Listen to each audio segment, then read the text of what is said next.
টাকা যত লাগে দেব, কিন্তু চাকরিটা আমার চাই।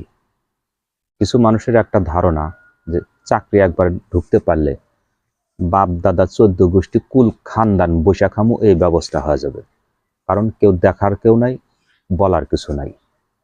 আর চাকরি শেষে শেষ বয়সে চাকরি অবস্থা যত মারিং কাটিং লুটপাট করব, চাকরি শেষে মক্কা শরীফ যাব, ওমরা করবো, হজ করবো, হজরে আসওয়াদ চুমা খামু, সাফা মারা দৌড়াদৌড়ি করবো, মিনা আরাফাত মুজদালেফার ময়দানে যাবো, সমস্ত গুনাহ মাপ, আর কোনো সমস্যা নেই। যে সর্ষে দিয়ে ভূত তাড়ানো হবে, সেই সর্ষের মধ্যে যদি ভূত থাকে, ভূত কিছুতেই তাড়ানো সম্ভব না। আল্লাহর আইন চাই, সৎ লোকের শাসন চাই। যতক্ষণ পর্যন্ত এই ধরনের মানুষগুলা জাতির অভিভাবক হিসাবে দায়িত্ব পালন না করবে, ততদিন পর্যন্ত দুর্নীতি চুরিচামারি বন্ধ করা সম্ভব না।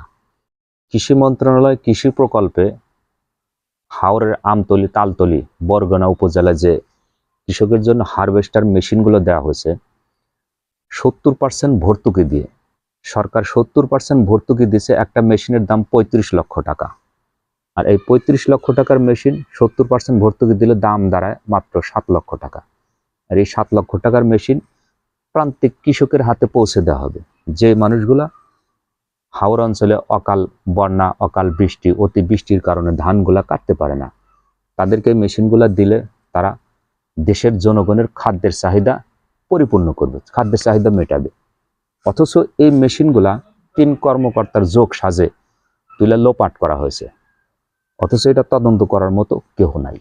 3 কর্মকর্তা সহ এরা লোপাট করে খাচ্ছে, অথচ এরা কিছুই জানে না।